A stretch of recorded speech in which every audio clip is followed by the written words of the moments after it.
花开花落自有时，缘去缘来总有因。大家好，欢迎收听翠花的秘密。刚出月子，我要与老公离婚。婆婆有恃无恐地说：“离婚房子是不会分你的，有本事你就把你家出的装修费拿回去。”我不屑一笑，带着搬家公司和拆迁队上门，把房子拆成了毛坯。月子我是在娘家做的，因为生了个女儿。婆婆对我鼻子不是鼻子，眼不是眼，扬言以后别想她帮我照顾孩子，还说月子让我叫我妈来照顾。自结婚后，无数次被婆婆说有了媳妇忘了娘的老公，一言不发。想起婆婆因为这原因对我各种挑剔，各种找茬，我觉得挺冤的。出院时，我就直接抱着孩子回了娘家。今天是我出月子，老公林时坤来接我回家。到了家，婆婆看都没看孩子一眼，阴阳怪气地对我说了句：“舍得回来了。”公公在一旁默不吭声。我直接进了自己房间。晚饭是林时坤端进屋来的，一小口青菜，半碟子爆炒鸡块，对，就是爆炒鸡块。我咬了一口，根本咬不动。按理，平时爆炒鸡块其实也是美味，可能因为生产的原因，也可能是今天这鸡块过于爆炒，我勉强又啃了几口，竟然崩得牙疼。我想起我妈的叮嘱，虽然出了月子，可这身体还没完全养好，尽量吃软的东西，不然老了有我受的。想起我妈，心里突然涌起委屈。我蹙眉叫了林时坤2声，他没应声，大概是没听到。我叹了口气，端起那盘子爆炒鸡块出去，想着让林时坤给我炖一下再吃。到了客厅，他们一家3口吃得正欢，电锅里是炖得喷香软糯的鸡块，我简直是无语。所以合着就给我的是爆炒的，他们都是吃炖的软糯的。林时坤见我出来，起身迎了过来：“圆圆，怎么出来了？”我指了指盘子里的鸡块：“我的鸡肉是爆炒的。”林时坤点头：“我妈说了，这鸡嫩，爆炒更好吃，你多吃点。”我将盘子往他怀里一塞：“成，你让你妈当场吃给你看。”林时坤根本没明白我为什么发火，他皱着眉去看婆婆。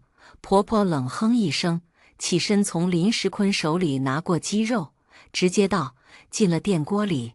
既然不喜欢，那就别吃了。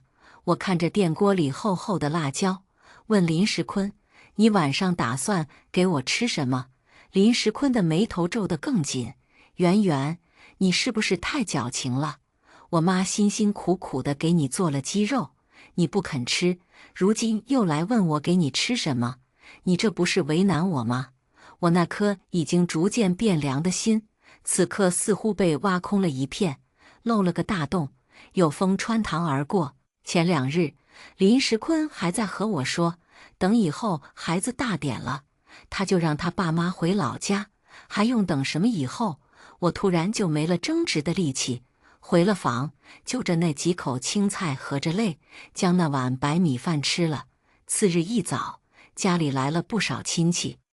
我刚出房门，婆婆就迎了上来，甚至破天荒地给我倒了杯红糖水。我不太想接，可满屋子人看着，只能接过来喝了一口，下一秒直接喷了出来。这也太甜了，是放了1罐糖进去吧？方圆圆，你什么意思？我念你总归是给我们老林家生了孩子，好心好意的给你倒糖水，你直接吐出来是什么意思？家里还有其他亲戚，我不好与他吵架，只能小声地说：“妈，就是太甜了，我喝不太惯，太甜了。我看你吃巧克力的时候，你怎么不说太甜了？糖水能有那玩意儿甜？我看你就是看我这个婆婆不顺眼，刚回家就要给我个下马威。”说着说着，婆婆就抹起了泪来。我看着交头接耳的亲戚，头疼地抚了抚额，又侧头看向林时坤，希望他能帮我说几句话。结果人家就坐沙发上打游戏，头也不带抬的。我本想忍下这口气，等没人了再说，毕竟家丑不可外扬。就见林石坤姑姑站起来，一边将婆婆往沙发另一头扶，一边阴阳怪气地道：“嫂子，别哭了，这现在的儿媳妇不都这样吗？”说着，她又朝我吩咐道：“圆圆呢？孩子你给我们带，你去做饭吧。大家伙儿都是来看你的，总得吃饭了再回去。”我几乎以为自己的耳朵听差了，这一大家子人都在，让我一个刚出月子的人做饭。我指了指我自己，重复地问：“我做饭？”婆婆也不哭了，甚至还露出了一个笑来：“你作为儿媳妇的，在家做顿饭不正常吗？”众人的目光都扫了过来，其中一个表姐似乎是看不过眼，说了句：“咱们不吃饭也行的，这圆圆才刚出月子呢。”婆婆一嘴就接了过去：“刚出月子怎么了？饭就不能做了？我们那会儿生完第2天就下地了。”表姐不吭声了，我紧了紧抱孩子的手，踢了林石坤一脚：“你妈说让我做饭。”林石坤抬了抬眼皮：“那就做呗，我帮你。”说着，他收了手机，站起身，笑眯眯将孩子抱给了他姑姑。林石坤上前来拉我的手，我用力地甩开，深呼吸才压制住心中的难受。林石坤不解地看我，脸色也有几分不好看。我拉着他直接进了卧室：“圆圆，你这是做什么？家里那么多客人，你这样甩脸子。”林石坤，我才出月子，你妈就让我做一大家子的饭，你都不帮我说几句话。我看着他不耐烦的神情，心里的失望快要将我淹没。我闭了闭眼，脑中闪过月子期间的种种。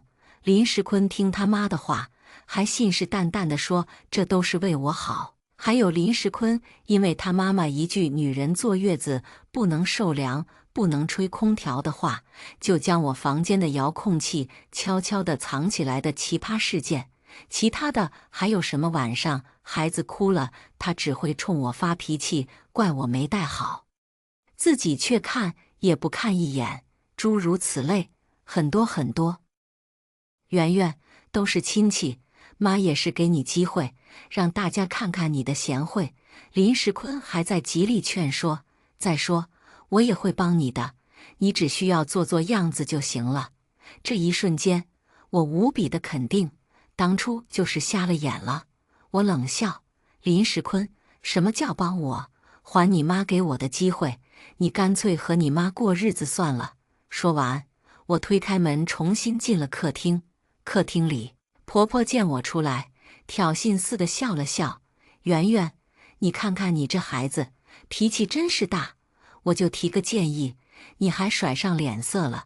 在医院的时候，叫你吃饭也不吃，非得我端到你面前才肯吃。坐月子也不肯在婆家坐，妈给你倒糖水你都不喝，辛辛苦苦炒的鸡肉泥也嫌咬不动。如今让你给亲戚做顿饭，你也不愿意。哎，你们方家的家教还真是……”我死死地捏住拳头，不停地深呼吸。片刻后，我唇角浮起一抹笑，端起桌边的那杯糖水，走向婆婆。我一把抓住婆婆的头发，将那杯糖水就给她灌下去。“妈，好喝吗？不甜吧？”婆婆边挣扎边往外吐，又因呛着了糖水，咳得厉害。屋子里静了1秒，直接炸开了锅。“方圆圆，你这是做什么？”林石坤冲过来，一巴掌拍掉了我的手。公公也奔了过来，横眉竖目，扬手就给了我一巴掌。“你反了天了，还敢直接对你婆婆动手了！”我的脸被打得偏到一边，火辣辣的疼。我犹抱着最后一丝希望看向林石坤，却见他眼神躲闪，直接不看我。心里的最后一丝光泯灭。我抿了抿唇，站起身，众人都后退了一步，似乎在防着我发疯。我直直地冲了过去，从林石坤姑姑怀中抱过女儿。抱着孩子头也不回地出了门。临到门口，婆婆还在叫嚣：方圆圆，你今天出了这个门，就不要再回来了。我的步子顿了顿，不再犹豫，一步一步地踏了出去。我抱着女儿的手微微紧了紧，小姑娘醒着，一双黑黝黝的大眼睛望着我，纯洁而又天真。我的眼涩得厉害，不经意间有水珠滑落，一滴一滴地滴在女儿的衣服上。我抱着孩子茫然地往我妈家走，与林时坤的种种浮现眼前。我与林时坤是自由恋爱，恋爱时我就知道他有点妈宝，可那时我被爱情冲昏了头脑，就觉得这说明他孝顺，不是什么大缺点。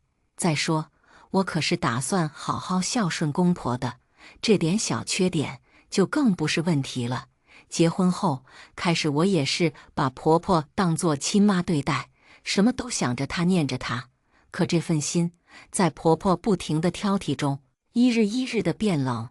网传的那种奇葩婆婆在晚上闯进儿子儿媳房里的事儿，她也没少干。林时坤总是一副没什么大不了的样子，直到生孩子，我顺产生不下来，医生要剖腹产，他不顾我的死活，不肯签字，嚷嚷着一定要顺产的孩子才聪明。若不是我爸妈及时赶到，我怕早已经拖得一尸两命了。最让我寒心的便是林时坤的态度，小事我尚且可以睁只眼闭只眼，可那是生死攸关的大事啊，是我与女儿的命。我妈说，她当时就在旁边低着头，一声不吭。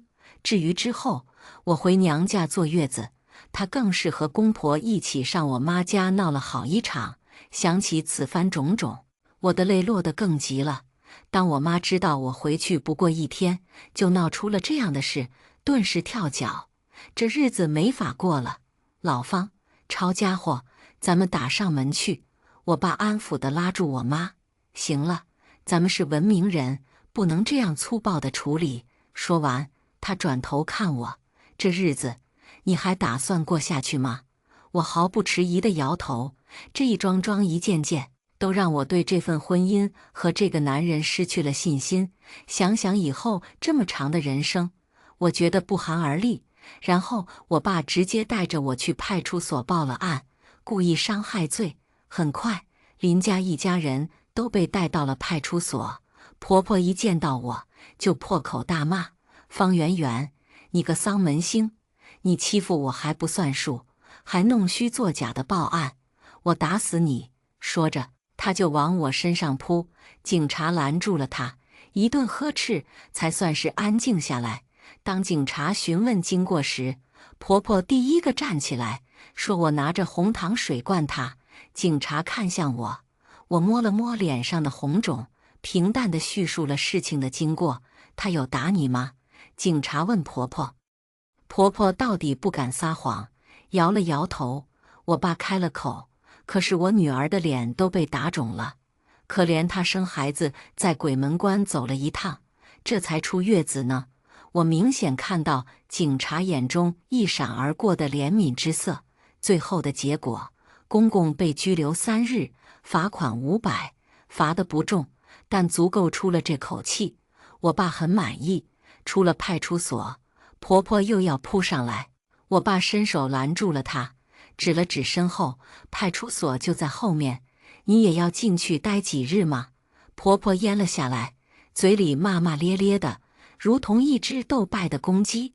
我侧头看见了林时坤眼中的怨愤，这一刻我明白，我与他终是从爱侣变成了仇人。我爸给了我半个月的冷静期，他说让我好好考虑，若是还想过，那他为我出头，让婆家不敢再折腾。但是往后的日子得我自己过，是苦是甜都只能自己咽下去。若是真不想过了，那就离婚，该分的财产，该要的东西一样不能少。林时坤是第7天过来的，他进门舔着脸喊爸妈，见没人理他，又嬉皮笑脸地凑过来：圆圆，别生气了，跟我回家吧。这都这么多天没见你了，我都想你和宝宝了。我冷着脸没理他。林时坤又哄了几句，见我没反应，开始恼羞成怒。方圆圆，你别给脸不要脸，你以为你这样拿着我就会妥协？我妈说的没错，这女人呐，就是不能惯着，越惯越上天。我当初就是把你惯的。我已经完全懒得搭理她。我妈气得拿起扫把就将她往屋外赶。之后，林时坤又来过几次，每次都是开头笑脸哄，见我不原谅，又开始各种辱骂和打压。既然当初瞎了眼，如今就该醒悟过来。半个月后，我还是选择了离婚。有些事发生了就能记一辈子，特别是月子愁这种，若林时坤那时能有几分担当，能护着我几分，我倒也愿意与他继续过下去。可他的态度直接将我的幻想掐灭。这样也好，我爸带着我和2个堂兄一起登了林家的门。女儿我没有带去，由我妈在家里带着。婆婆开门见识我们，恨不得马上挠我一脸。可看看我身后人高马大的堂兄，又收了这心思。他阴阳怪气地说：“姓方的，你们这是来做什么？我们家不欢迎你。”我爸笑：“不欢迎也没事，让我们进去就行。当然，你实在不愿意我们进去，咱们在这走廊上谈也可以。我们方家行得正，坐得正，可不怕被人议论。”说话间，邻居的吴阿姨已经探出头来。我笑着回头与她打招呼，婆婆脸一僵，将门打开，回身进了屋。我爸摸了摸我的头，带头走了进去。一进屋，我就听到林时坤在房里问：“妈，谁呀？”婆婆没好气地回：“方家的人。”下一刻，林时坤就冲了出来。见到我，他似乎怔了几秒，笑道：“圆圆，回来了，回来了就好。”说着，他就过来拉我的手，我一把甩开。林时坤脸色难看了几分：“方圆圆，你还要闹到什么时候？”我叹了口气，从包里拿出离婚协议递了过去。林时坤，我没闹，这是离婚协议，你签了吧？林时坤不明所以的接过，在看到离婚协议几个字的时候，变了脸色。圆圆，你是不是在开玩笑？咱们不是感情好好的吗？离什么婚？我有些心累，多说无益，咱们好聚好散吧。婆婆见此，一把从林时坤手中抢过离婚协议。离婚，离婚好啊！我儿这么优秀，还能找个黄花大闺女，你以为你这破鞋还会有谁要？林时坤冲他妈吼了句：“妈，你少说几句吧。”说完，他又回过头拉住我的手，不可置信地道：“圆圆，不就吵几句嘴吗？怎么就到了闹离婚的地步？”林时坤边说边抬头去看我爸：“爸，是不是你们看我不顺眼，让圆圆和我离婚的？我就知道，当初我和圆圆结婚，就是你们死活不同意。”我打断他的话：“林时坤，我要离婚是我与你的事，跟我家人没关系。到了如今，你还不想想我为什么刚出月子就执意要离婚吗？呵，不是你家人唆使的，那肯定就是你在外面有男人了，是不是？”这话林时坤是吼出来的。说完，他用一双充血的眼睛环视我身后的众人一眼，突然就向我一个堂兄冲了过去：“你是方圆圆的姘头是不是？我就知道。”方圆圆这几个月老是看我鼻子不是鼻子，眼睛不是眼睛，肯定是变心了。堂兄没想到他会突然冲出来，被他拽了个正着，也起了几分怒意：“姓林的，你也不看看你自己做的那些事，你还好意思在这里说这些有的没的？我怎么了？我做了什么事？我一不赌，二不嫖，三不家暴，我就差把方圆圆供着了，还要我怎么样？”林时坤歇斯底里地喊。我脑袋一阵发麻，半晌才反应过来，上前去拉扯林时坤：“林时坤，你疯了！这是我堂哥，你放手！”好不容易将两人分开，就听婆婆冲林石坤吼：林石坤，你给老娘有出息点儿，不就是离婚吗？离婚了你还找不着女人了，用得着这么求她吗？林石坤的身形顿住，婆婆狠狠瞪了林石坤一眼，将离婚协议摔在他面前：你个蠢货，还在这里舍不得人家？你看看人家怎么想的，孩子归他，房子一人一半，还要每个月给2000块的抚养费。林石坤嘀咕：我不离婚，你个龟孙子，你要气死你老娘是不是？人家就是用这事儿拿捏你呢。你看看他离了婚谁要？婆婆将林石坤往后一拉，然后气势汹汹地道：那个丫头片子，你们爱要就要，但是房子不可能给你，一人一半也不行。首付可是咱们老林家出的钱，结婚后你又没上班，也没还房贷。我冷笑：你怕是忘了，当时结婚的时候就商量好了的，你们出首付，我们家出装修的钱。这装修可是花了20万，还有家里的家具电器也都是我买的，花了差不多10万。结婚2年，我是没上班，可怀孕前所有的家务都是我做的，请个保姆也要花钱吧？咱们县城的房价也不高，就5、6千1平，这房子最多也就值个7、80万，我分一半，不过分吧？婆婆指着我的鼻子就大骂：你懂个屁！反正这房子没你的份，你个丧门星，娶了你我儿子就倒霉，生了个小丧门星，还整日吵吵嚷嚷的，这是直接耍赖加顾左右而言他。我看着他这个无赖相，再看看林石坤的窝囊样，火上心头，冲着林石坤冷脸道：林石坤，你听听这话，我为你生儿育女，你妈是怎么对我的，你又是怎么对我的？林石坤，你自己不想想吗？说到最后，我红了眼圈。林石坤头一回冲他妈吼：妈，你是不是非得闹得我妻离子散你才高兴？婆婆被这一声给吼愣住了，半晌反应过来后，她直接冲上前就挠林石坤：你要上天了是吧？我把你养这么大，你就这样对我的？林石坤左躲右闪的，屋内顿时乱成一团。我爸看不下去，轻咳了一声，打断这场闹剧：行了，都别闹了，这婚必须得离。林石坤，你还记得当初要娶圆圆时说的话吗？你可是说过不会让她受一点委屈。可今天就是当着我的面，你的承诺一句也都没做到。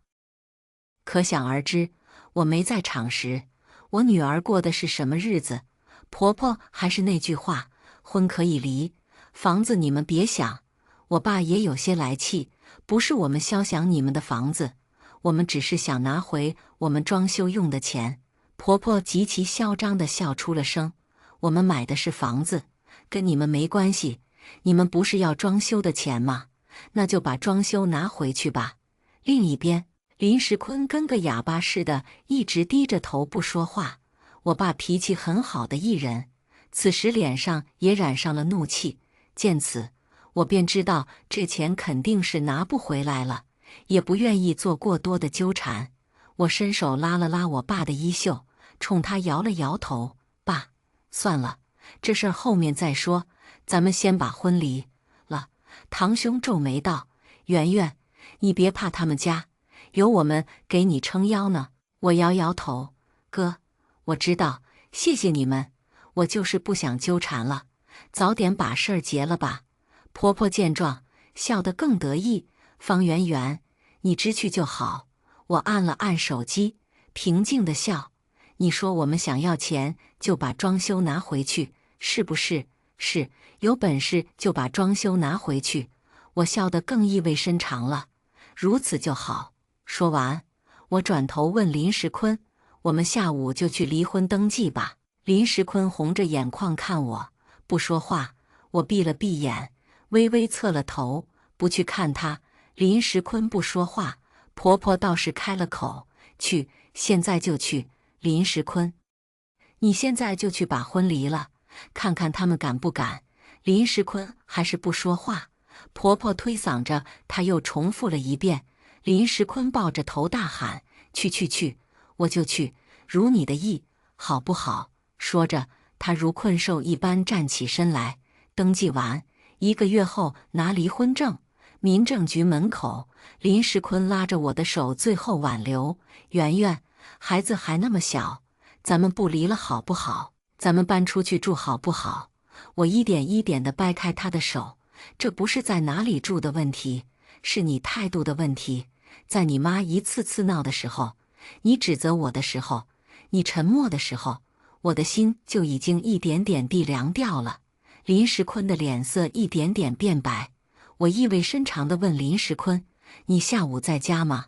我过去收拾一下东西。”林世坤连忙说：“在的，我请假回去。”我摇头：“那倒不用，我不想看见你爸妈。”说这话时，我故意瞟了与林世坤一起前来的钱婆婆一眼，显然她到现在还不敢相信我真的和林世坤离了婚。林世坤连忙点头：“我带我爸妈出去，圆圆，你给我个机会好不好？”我没理他，只说了一声：“我下午3点过去。”便转身留了个背影给他们。身后是钱婆婆絮絮叨叨的声音：“林世坤，你有点出息好不好？不就一个女人吗？以咱们的条件，能找到更好的？妈，都是你，都怪你，要不是你折腾，我和圆圆何至于离婚？你不是一直说她不敢离婚吗？你不是说她被我们拿捏得死死的吗？所以他们到如今还以为我在演戏，以为我不敢真离婚。呵，还真敢想，呵，还真就可笑。”我头也不回地走了。下午3点，我让堂兄带着人，又叫了搬家公司，直接去了我与林世坤曾经的那个小家。小区保安见我们这阵势，还拦着我不让进。我好说歹说，才算是进来了。上了楼，打开门，果然家里没人。我挥了挥手，指挥道：“家具都搬走。”“椅子和凳子留下，这不是我的。”待搬完了家具，我指着空荡荡的屋子道：“瓷砖都扣下来带走，窗户也是，灯能卸走的就卸走，卸不走的就砸了。对了，这些瓷砖呐什么的，我也不要，就送你们了。”这话一出，请来的工人干得更起劲了。100多平的房子的瓷砖，多多少少也能卖不少钱。1个下午过去，该处理的都处理完，就连垃圾都帮忙清了。我满意极了，正要下楼，就遇见绷着一张脸的钱公公、钱婆婆以及前夫林世坤。婆婆一见我们这架势，疯了一样的推开门，见到屋内的情形，崩溃的大叫：“方圆圆，你个贱人，你这是做什么？你抢劫呀！”钱公公与林世坤也是不可置信的看着这空荡荡的屋子。我笑得极其无辜：“你们前面可是说过，我装修的东西，我要拿走随便。如今我就是拿走属于我的东西，算什么抢劫？”钱公公更是直接冲了上来，就要打我。堂兄一把就拽住他的手，冷哼一声：“我看谁敢打我妹子！”见这情形，钱公公直接报警。我也不怵，反正当初他们自己说那话时，我可是留了证据的。钱婆婆趁着这功夫，一边大哭着：“你个丧天良的，不安好心的婊子，竟然不给我们活路啊！”一边扑了过来，就往我脸上挠。我心下一喜，如今我这身体也恢复好了，又没了身份的顾忌，正好。我拽着他的头发，啪啪就是2巴掌，这2耳光当是还礼了。当初钱公公打我那1巴掌，我可是记得呢。想着这老太太做的妖，我恨从心头起，举手就往他身上掐：“让你嘴贱，让你做妖，让你作践我！”被众人拉开时，我身上也挂了不少彩，特别是脸上，倒是钱婆婆脸上也就被我扇了2巴掌。余下的都是身上看不见地方的伤。派出所问清楚情况，民警无奈地扫了林家人一眼：“你们离婚协议上写得很清楚，人家不要房子，只要拿回自己装修的东西。你们还有什么好说的？”没错，这一条是我后面加上去的，林家也是同意的。告状无果，钱婆婆又扯我打她的事儿。民警扫了一眼我的脸，笑了：“你们顶多就算互殴，算家庭纠纷，要处理也可以，各自先关几天吧。”钱婆婆立马怂了，没占着便宜，钱婆婆心下不忿，怂恿着林石坤跟我继续掰扯房子的事。林石坤一张脸涨得通红，竟然伸手推了他妈一把：“你就别再说了，行了，明天你们俩就回老家去吧。当初本来就是为了让你们来照顾孩子的，如今孩子和老婆都被你闹没了，你们赶紧回去吧，我看到你们就烦。”这话一出，室内一静。钱婆婆大约是感觉到林石坤真的生气了，红着眼，跟霜打的茄子似的，蔫了。我却觉得前所未有的爽快，带着堂兄，头也不回地走了。本来我以为安安静静地等着拿离婚证，也算是好聚好散了。半个月后，我姑一早打电话来问我：“圆圆，你和林家那小子要离婚？”我正吃早餐，一口粥就喷了出来，剧烈地咳嗽起来。我妈一把抢过手机：“他姑啊，这事儿我们没人说呀，你怎么知道的？”我姑叹了口气：“看来是真的了，你们去家族群里看看吧。”我妈慌忙去找手机，我也去翻微信。自生了孩子后，总觉得精力不足，这些日子又总是想着离婚这事，手机也没怎么用。一进微信，就发现家族群里已经炸了锅。我往上翻了好多页，才算是明白过来是怎么回事。林石坤竟然在群里说：“我在外面有了男人，连刚出生的孩子都不是他的种，现在事情败露，我就要跟他离婚。”他说他咽不下这口气，又毫无办法，才来群里曝光我，又说我不仅要离婚，还想平分他家首付买的房子，还想要他每个月给抚养费。他们家与我们据理力争，结果我竟然直接带人将他们的房子铲成了毛坯，简直是欺人太甚。同时还有林石坤他妈在群里语音各种谩骂，我爸妈看了简直气疯了。这还不算，我这边信息还没看完，闺蜜的电话也过来了。她说林石坤在微博发了篇小作文，讲述了我与他多么美好的相识相爱结婚，又讲述了我出轨要离婚，连孩子都不是他的这一悲惨经历，顺带着还发了几张香艳的图片。这条刚发没多久，又发了个毛坯房的视频出来，视频中钱婆婆哭诉着我买房不拿钱离婚，却要分房子，分房不成心生恶意，直接带人将房子毁了的恶行。这两条微博发出来没多久，就被一个大 V 转发了，热度一下子就上来了。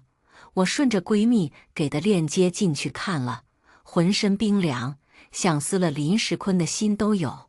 我妈一见这，慌了，连声问该怎么办。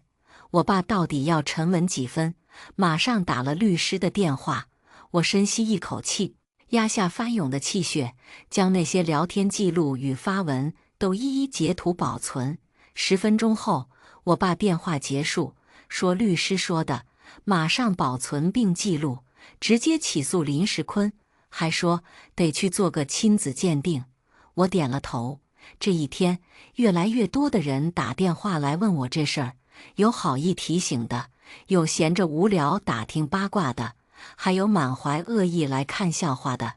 最后，我不得不关了手机，随之我爸妈的手机也被打爆，被迫关机，家里的气氛一下子沉闷起来。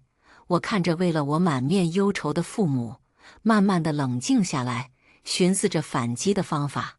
我用备用手机给林石坤打了电话，质问他做这样不要脸的事有什么意义。林世坤说，他就不想跟我离婚，若我在外面没人，那日子就好好过。他就把那些微博撤回来，再去我家族群里解释说都是误会，还说房子的事儿也不跟我计较了，只要我回去与他好好过日子。若我执意要离婚，那必定是在外面有了野男人，这样他势必要揪出来。我软下声音来求他撤了那些不实的言论。林世坤，我们好歹夫妻一场，你发这些侮辱的不仅是我，还有你自己。那些子虚乌有的图片，你是找人 P 的吧？你这样做是连咱们最后的一点情分都要耗尽了。对呀，我就是 P 的，怎么样？是不是特别香艳？方圆圆，你让我不好过，我也要让你不好过。你跟我结了婚，想要轻轻松松就离婚，门儿都没有。我攥紧手，抑制住发抖的身子。林世坤，你不是人。我与你恋爱3年，结婚2年，从来没有做对不起你的事。我为什么要离婚？你心里没点数吗？结婚的时候，你说你们家出首付，我们家出装修，我没要你1分彩礼钱，我爸妈还给我陪嫁了1辆车。你还有什么不满意的？咱们刚结婚，你就要把你爸妈接过来住。你不记得咱们晚上睡觉的时候，你妈闯进房间的事了？从那时起，我就后悔结这个婚了。到后来的种种不和，我一直在忍耐。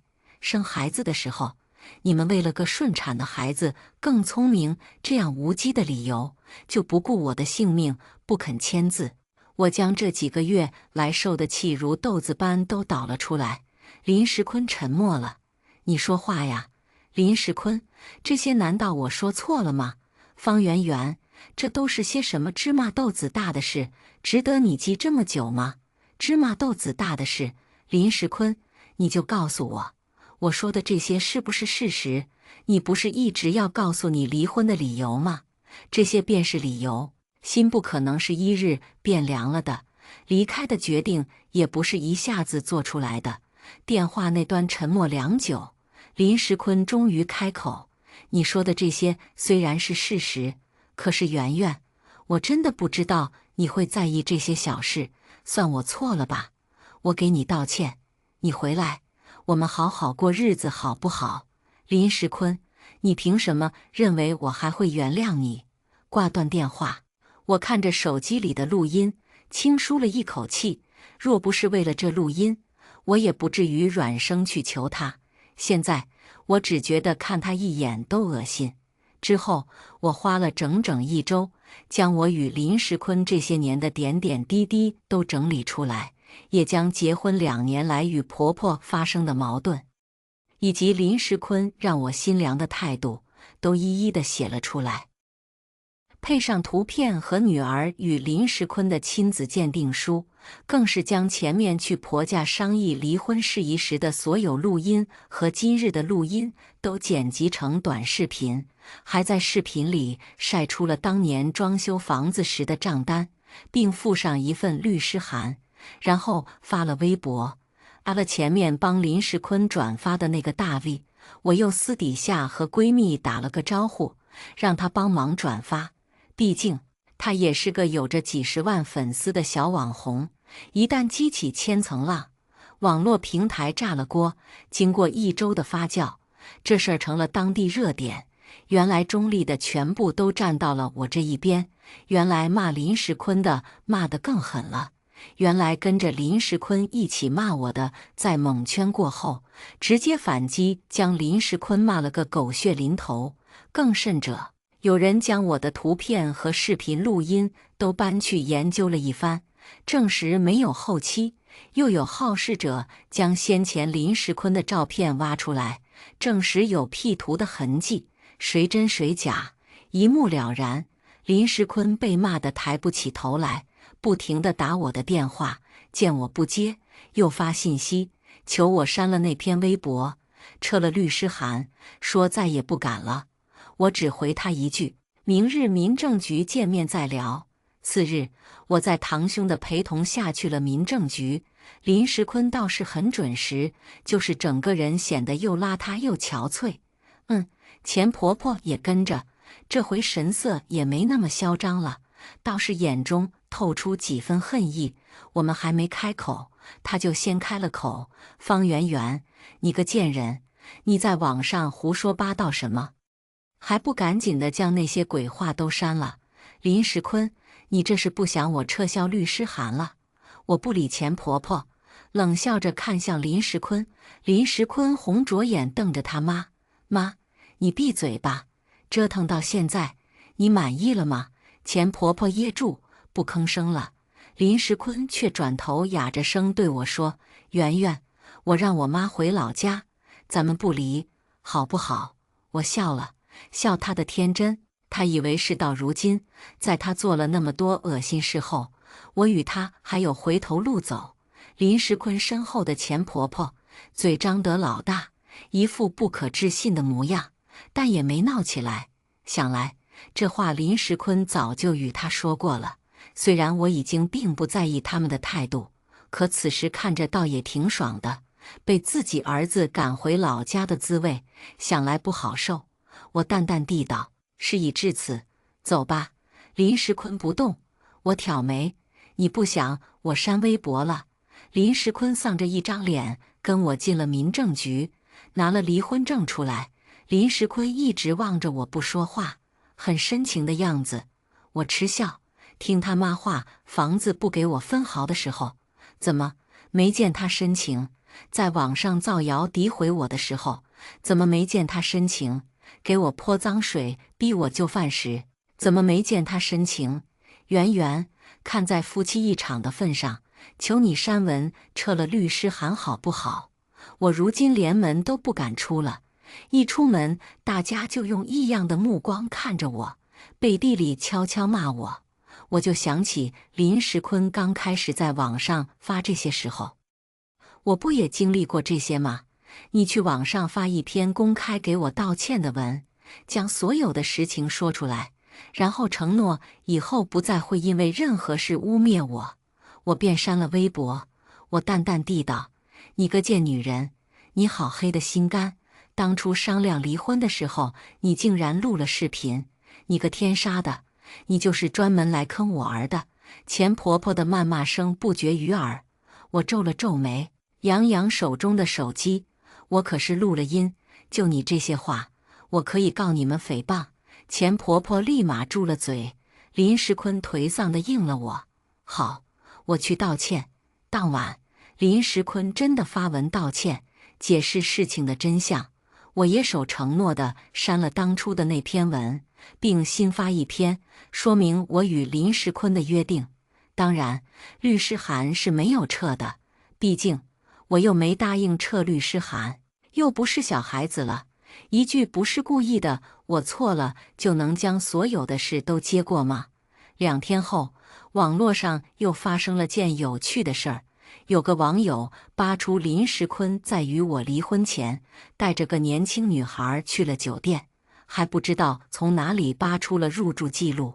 一时间，林时坤成了渣男的真正代表。网络上见义勇为的可人儿更是汹涌地涌进他的微博，留下各种问候的话，迫使他直接注销了微博。3个月后，林时坤因诽谤罪锒铛入狱，判1年。此时，我正带着女儿和我爸妈在海南旅游，旧事已尽，往后是新生。下面我们来听第2个故事：和我相爱3年，结婚7年的男人出轨了。在我们的结婚纪念日上，他的情人带着一条明晃晃、璀璨夺目的项链出现在现场，目光挑衅、张扬。那条项链，我在林鹤手机里看到过，那时我满心满眼的以为那是买给我的。我和林鹤结婚4年，一直是别人眼中的模范夫妻。如今他事业有成，年近30岁，成熟稳重。经常和客户一起吃饭，场面上难免有一些想走捷径的客户，带着20来岁的玲珑小姑娘登场，他眼睛都不会眨一下。不好意思，老婆不喜欢我衣服上有别人的香水味。言语之下，克制礼貌。林鹤在好男人界是出了名的标杆，他的兄弟会打趣叫他妻管严、耙耳朵。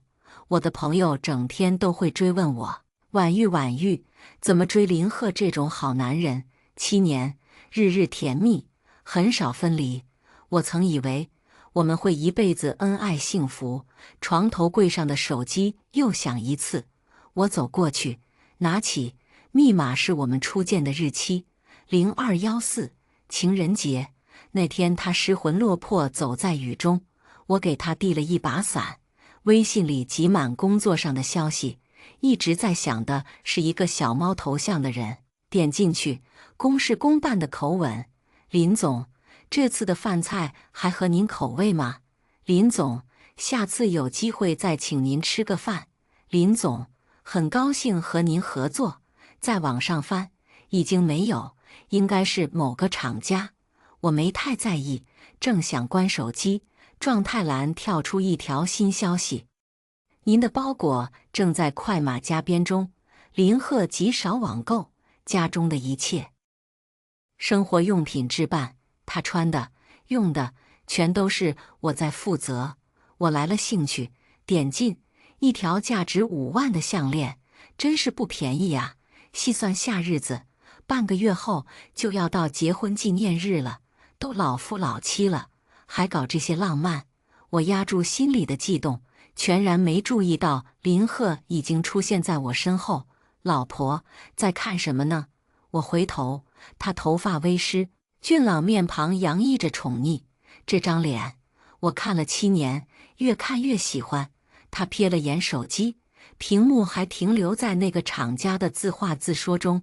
他懒懒开口：哦，这是新接触的厂家，人比较热情，是个女的，但是有孩子了。我又不是什么醋都吃。我瘪嘴，他掐了掐我的鼻子：对，老婆大人最大方了，才不是那种看见我和小学妹讲话气得整夜睡不着的人。就是重提，我满脸通红。他倒笑：马上结婚纪念日了，老婆大人想好送为夫什么了吗？在思索中。你呢？秘密？什么秘密？我已经看见了，就是款式不太喜欢，有点俗气。纪念日很快到来，林鹤邀请许多人，其中也不乏商业伙伴。他拿出礼物，是一件价值不菲的婚纱。他深情款款：老婆，当初结婚的时候没钱给你买婚纱，现在给你补上。我满眼感动，企图等他拿出项链时，他却迟迟没有行动。项链呢？那不是送给我的吗？忽然感觉到什么，转头，我捕捉到一个娇丽的身影，白净的脖子上明晃晃一条项链，只是一眼，女人就消失不见，仿若一切都只是我的错觉。我又翻看林鹤的手机，购买记录没了，为什么要删除？消息框又不断弹出消息，又是那个小猫头像。林总，下次什么时候能再请您吃次饭呢？林总，上次见到您，很高兴。林总，看到请回复哦。上次那3条消息已然不见。林鹤删了，这一点倒令我挺讶异。鬼使神差，我点进小猫头像的主页，他的名字叫蓝，朋友圈里只有一个动态，是一个小男孩的背影，看起来2岁左右。我松了口气，真不知道自己在怀疑什么。为什么要怀疑一个已婚生子的女人？老婆，最近怎么了？是卫福哪里让老婆担心了吗？林鹤出现在身后，笑着拿过手机，眉头忽蹙。这个厂家真的烦，他家有另外一个品种，想让我接，但前景不好，就一直缠着。我没问项链的事，若无其事点头。电话忽然打进来，林鹤接起，是林妈妈，也就是我的婆婆。絮絮叨叨几句，又是那句我熟悉的：老陈家都生2胎了，婉玉的肚子怎么还没动静？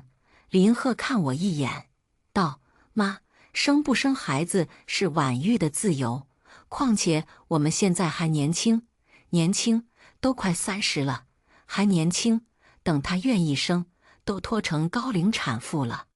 嫁到别人家不生孩子，有这种道理吗？婆婆越说越过分，林鹤眉头紧蹙，匆匆挂断电话。她愧疚地把我抱在怀里，对不起，老婆，我妈就这样，你放心，没有人可以强迫你做你不愿意的事。看看多好的男人，事事依我，就连不生孩子这种所谓的有悖常理的事都依着我。结婚之前，我就和林鹤说过，我不愿意生孩子，原因无他，我妈就是生我弟弟的时候难产死的。那个时候我们家已经算富裕，但我妈还是没能活着从手术台上下来。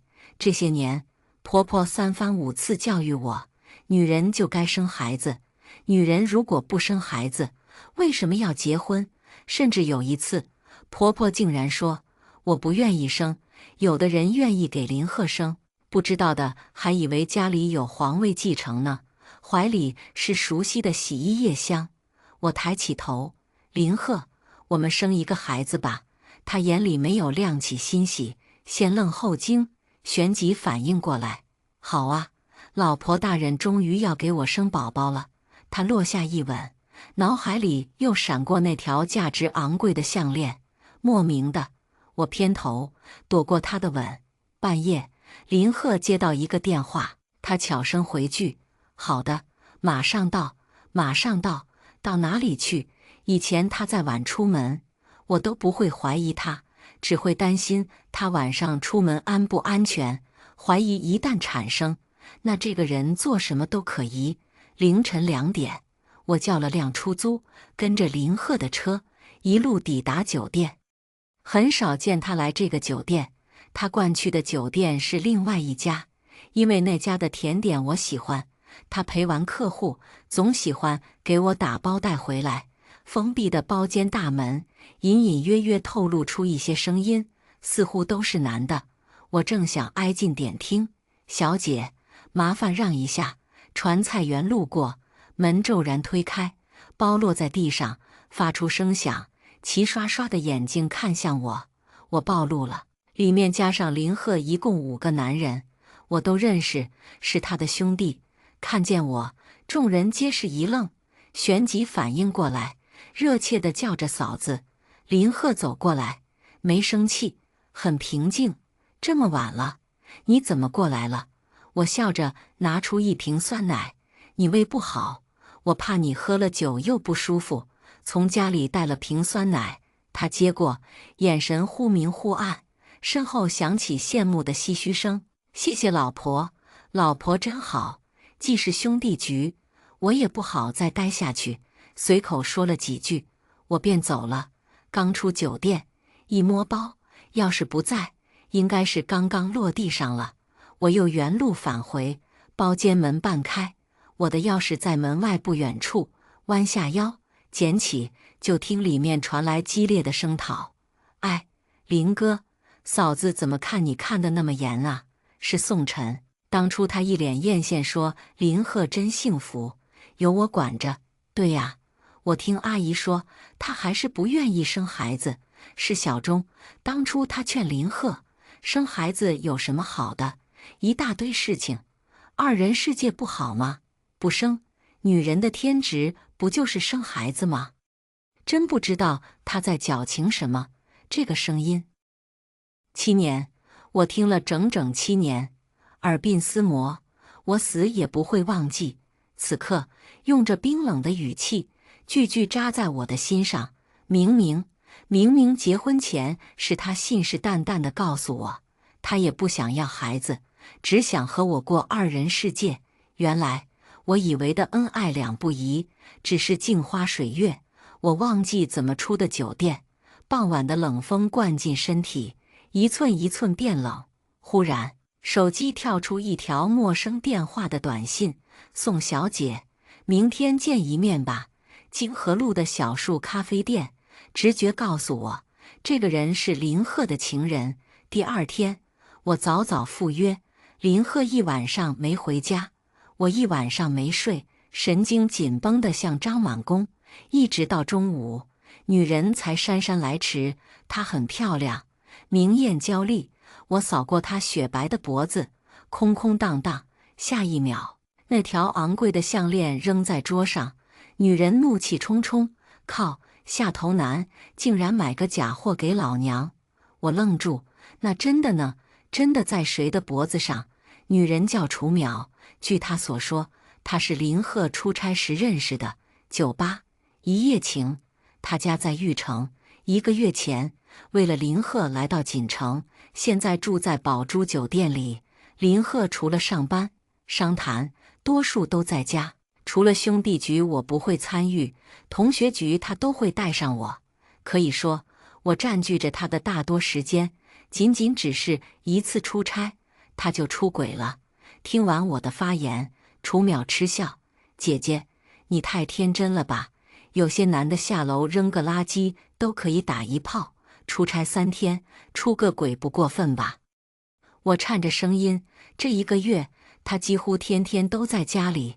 你们怎么见面的？”他眨眨眼，看我的眼神略带怜悯：“当然是在他不在的每一次呀。回家路上，陪客户途中，甚至可以是下楼买包烟。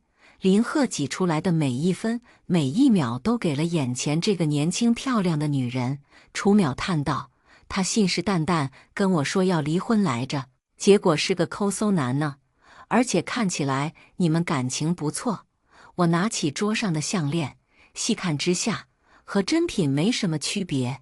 你怎么发现这条项链是假的？楚淼气道：“我之前当过柜姐，是真是假一看就知道。但是他这条仿得太真，差点把我骗过。林鹤不至于为了一条4万的项链丢自己的脸。那天晚上他也看到了物流信息，他在遮盖什么？这条项链真正的主人眉头拧起。这条项链是他主动送你的吗？还有那天晚上你为什么会在宴会厅，并且不在宴会厅的邀请名单中？”楚淼满脸嫌弃：“这么俗气的项链，老娘可看不上。是你老公送给我的，那天晚上也是你老公让我去的，还必须让我把项链戴上。没想到，把我推向真相的幕后黑手是林鹤。”太多信息灌进脑中，剪不断理还乱。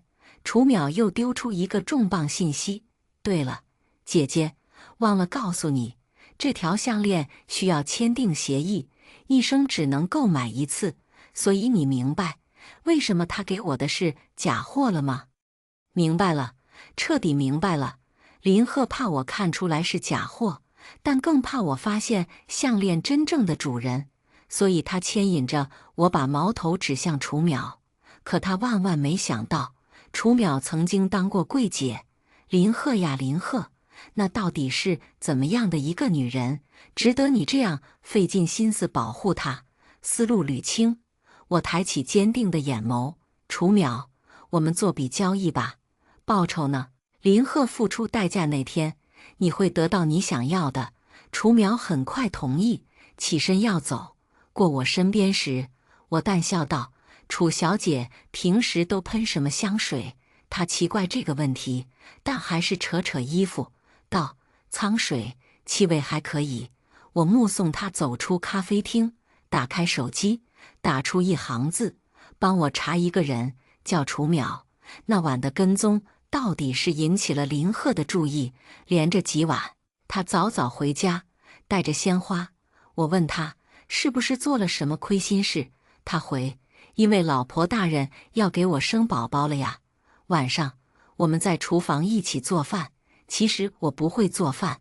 恋爱的时候住在一起，也一直是林鹤在做饭。后面他的事业逐渐忙不过来，我心疼他，开始学做饭。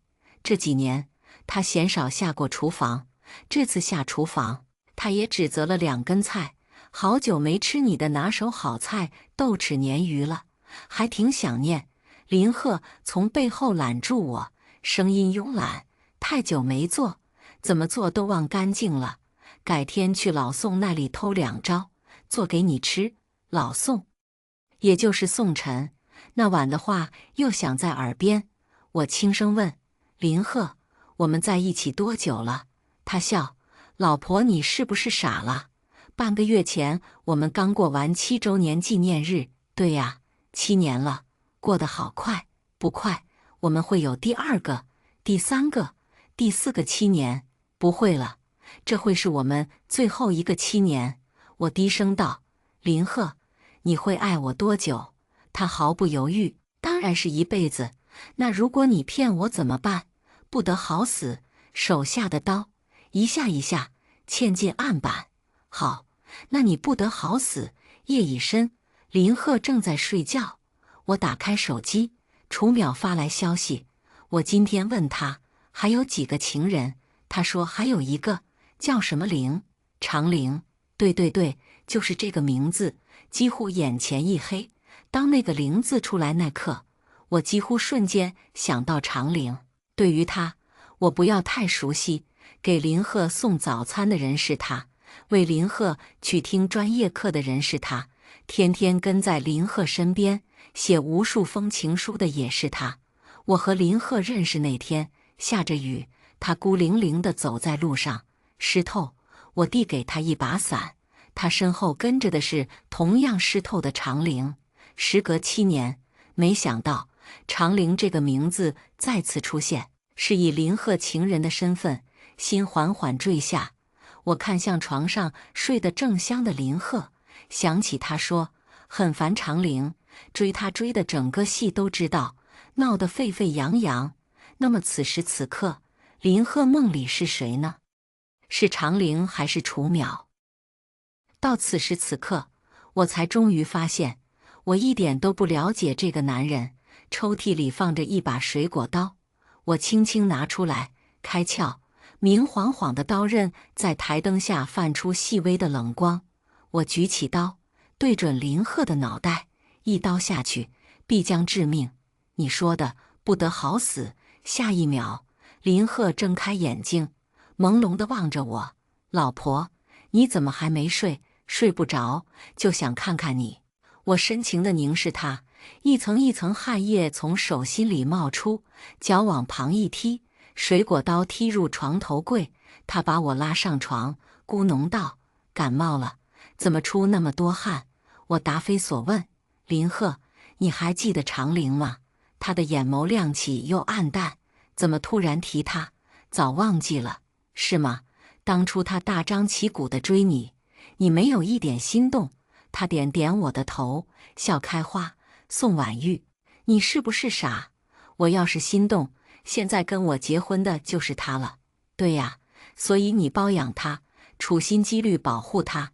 第2天，我找到以前和林鹤一个系的学长，要长玲的联系方式。他开了个网店，小有名气。我以顾客的名义添加他，和他闲聊没几句，他就卸下心防，叽里呱啦跟我说了大堆，都是些没用的话。我只能直接问：“姐姐你好漂亮呀，想替我一个单身很久的朋友问问，姐姐你有男朋友吗？”他丝毫没怀疑：“不好意思呀，有了，是我的大学同学，他可会做饭了。我们很恩爱。”大学同学和林鹤对上，紧接着她甩来一张照片，是她男朋友给她做的饭菜，里面好巧不巧，正好有一道豆豉鲶鱼。姐姐，你也喜欢吃豆豉鲶鱼呀？对呀，我最喜欢这道菜了。几天后，我和楚淼见面，基本断定长玲才是林鹤真正的情人。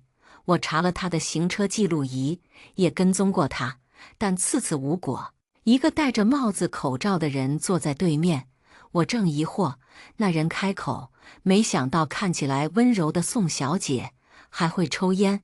抬头，帽子下是楚淼的眼睛，烟雾缭绕。我捻灭烟，冷淡道：“好久没抽过了。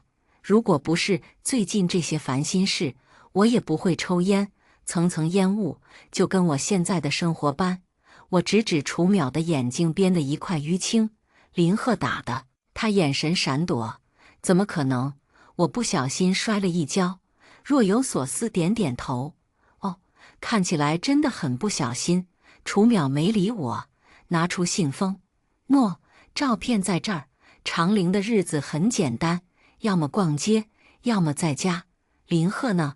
我拿出信封里的照片，照片里长陵气色不错，红光满面，看来林鹤把他养得挺好。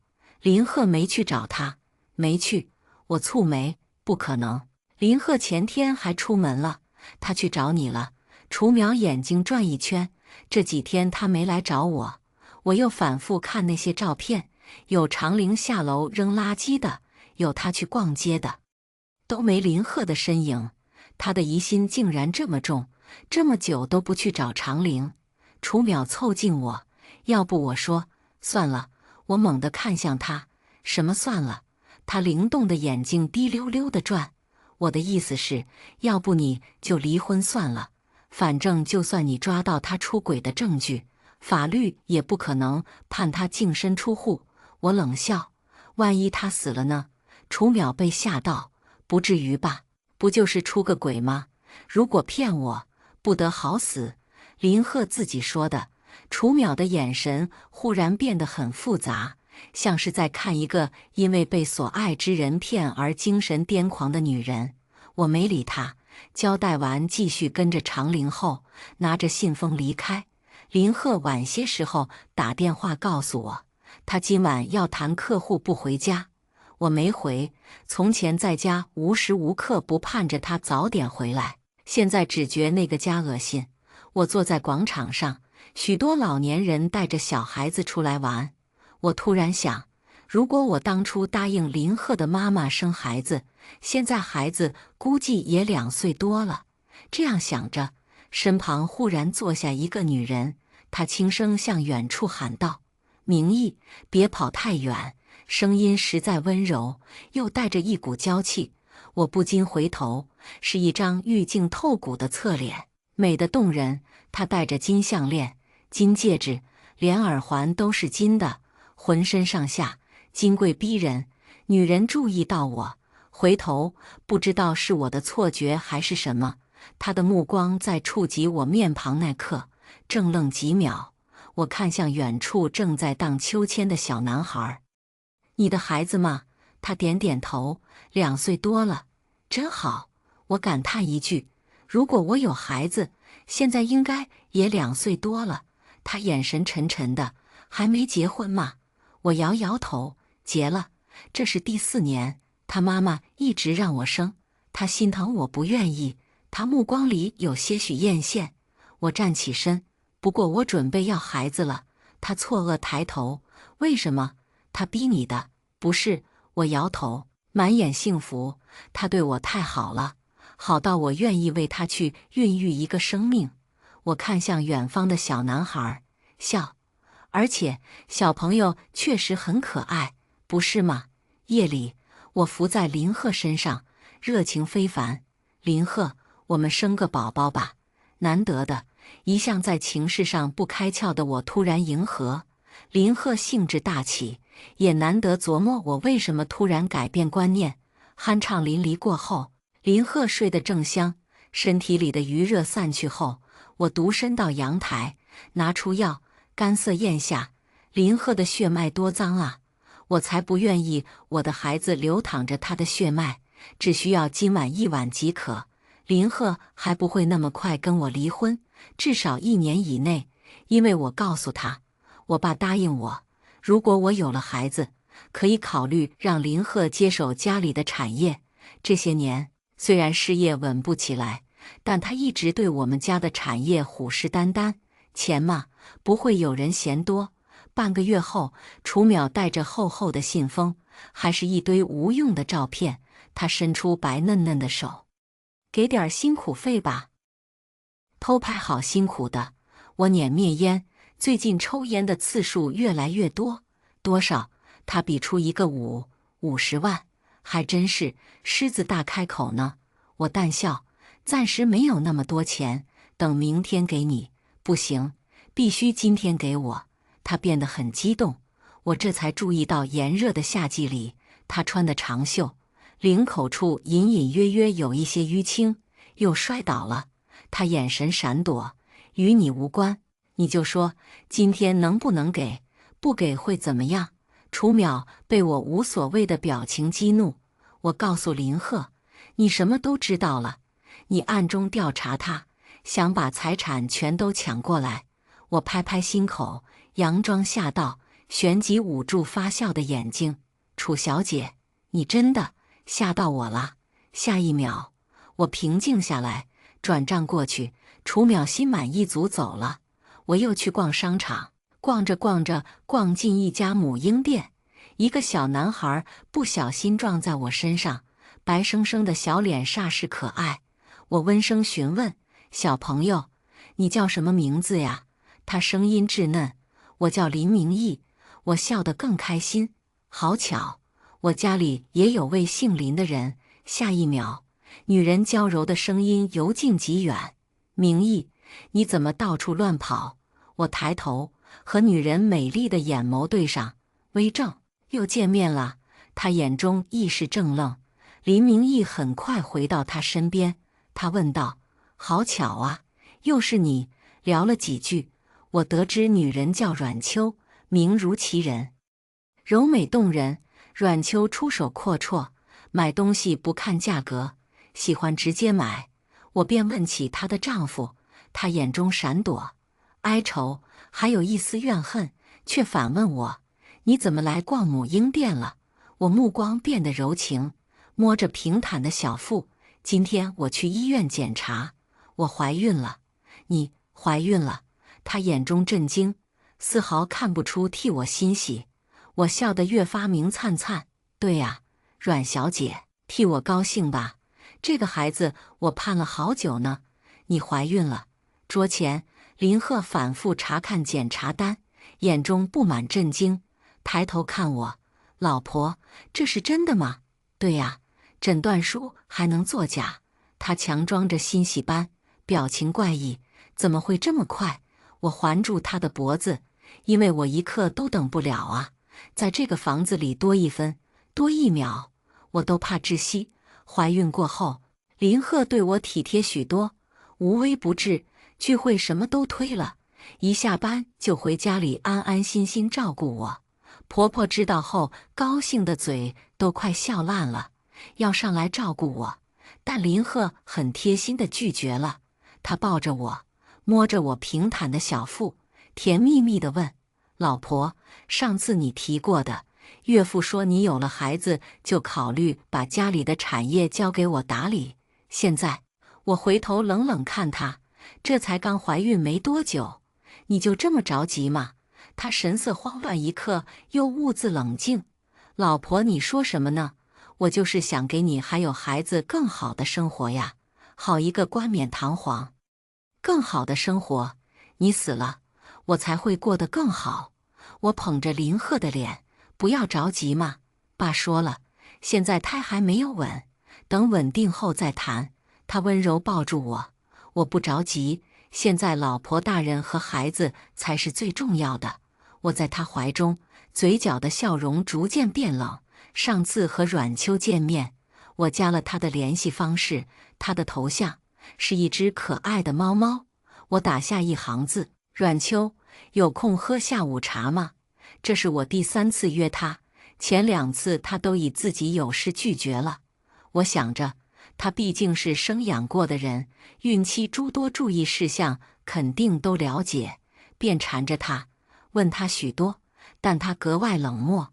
聊天记录往上翻，差不多都是我在自言自语：“阮秋，今天我老公给我煮了虾，孕期可以吃虾吗？”“阮秋，给你看我老公给孩子买的衣服，好丑啊！”“阮秋，我老公好烦，怀个孕这也不让我做，那也不让我做。”消息框里弹出一条新消息：“好，你来找我吧，地点约在城湖边，海鸥四飞。”我到时，阮秋独身一人在给海鸥喂食，林明义在托儿所里上课。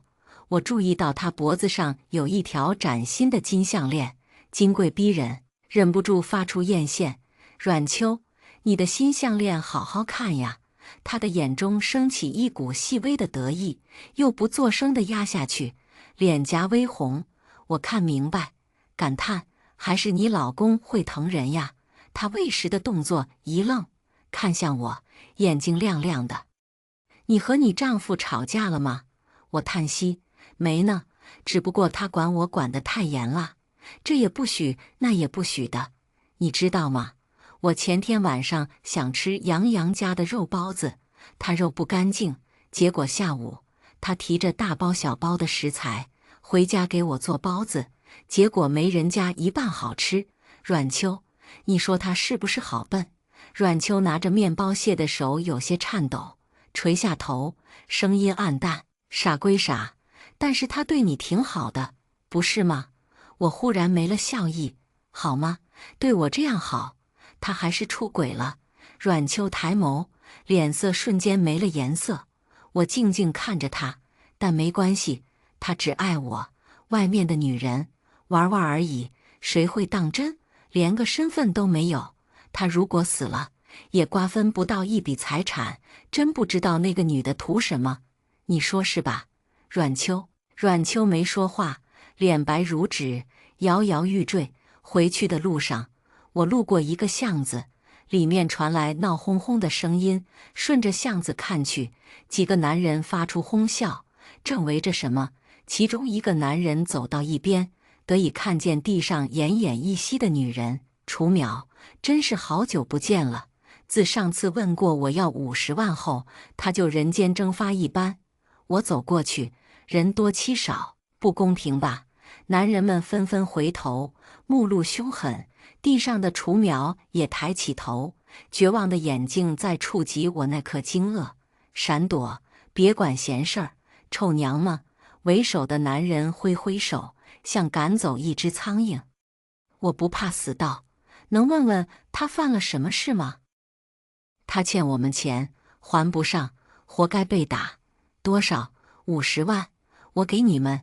收了钱，几个男人一哄而散。楚淼靠在墙上，布满伤痕的脸仍旧可见冒昧。他抱着自己，警惕地看着我，声音沙哑：为什么要帮我？我们不是盟友吗？我蹲下身子，贴心地拂开他沾满血迹的发丝。盟友不该互帮互助吗？他瞳孔轻颤：你不是怀孕了吗？我啧一声，那种脏东西也配我给他生孩子？你都知道了。我眯着眼，笑道：对呀，我都知道了。长陵不是林鹤的情人，你也不是。林鹤给你钱，你扮演他的情人，给他打掩护，还让你把我的目光引在长陵身上。不过没关系，我原谅你。我说过，只要你帮我，你就会得到你想要的。楚淼睫毛轻颤，恐惧道：你想做什么？寂静巷子响起打火机的声音，香烟缠绕呼吸，声音轻轻递出：他不是宝贵他吗？那就毁了吧。9月生日宴会结束后，林鹤在家给我做了碗长寿面，拍照发朋友圈。坐在桌边的林鹤神情温柔以清，配图文案：感谢老公大人特意为我做的长寿面，愿我们长命百岁，永远幸福。没几秒，阮秋点了赞，但很快他又取消。没过多久，楚淼发来消息，下楼遇见他了，似乎哭过，眼眶很红。10月，我约阮秋出来散步，他看起来精气神不高。我问他什么事，他看着我，不讲话。我便笑：阮秋，我们不是朋友吗？你有什么心事不可以告诉我吗？他的眼泪忽然落了下来，楚楚可怜，带着些许怨恨。我不知道该怎么办了，我好迷茫。我靠近他，是因为明义的父亲，你的丈夫对吗？他沉默片刻，终于点头，缓缓道：我感觉他要抛弃我们了，可是我不知道我该怎么办。婉玉，如果他抛弃我和明义了，我真不知道我该怎么活了。我拍拍他的肩膀：你怕什么呢？你们是合法夫妻，就算你们离婚，也会分财产给你。你怕什么呢？他颤着雪白的唇瓣。可是我们……我打断他，目光坚决：阮秋，没事儿的，而且现在的法律已经变了，私生子也拥有继承权，你根本不用担心。他眼睛里亮起小火苗，一簇一簇。真的吗？法律上，私生子也……对呀，阮秋，我从不骗你。10月中旬，林鹤和我说今晚不回来。我站在阳台上，冷风灌进睡衣中，香烟飘散在风中。掐准时间，我拨出电话，声音颤抖：“林鹤，你在哪儿？孩子，别怕，老婆，我马上回来。”林鹤回来后，我安然无恙躺在床上，他急匆匆过来：“孩子怎么了？”我扑进他怀中，弱小无助：“刚刚肚子好痛，不过你一回来就不痛了。”他的怀中，清甜的香味萦绕在鼻息间。楚淼又发来消息，他家好吵，他好像在砸碗摔东西，他的儿子一直在哭。我去他家看看，安装好了。凌晨，我一遍遍刷新着朋友圈，终于，一道于凌晨准时发出的朋友圈展现在眼前，一个点缀着蓝色丝带的生日蛋糕，文案写着：“一个人的生日，挺好。”编辑人：阮秋。第二天清晨，楚淼再次发来消息，他一大早就鬼鬼祟祟出门了。我回复：“好的，时间到了。”林鹤去上班前没有发出一点声响。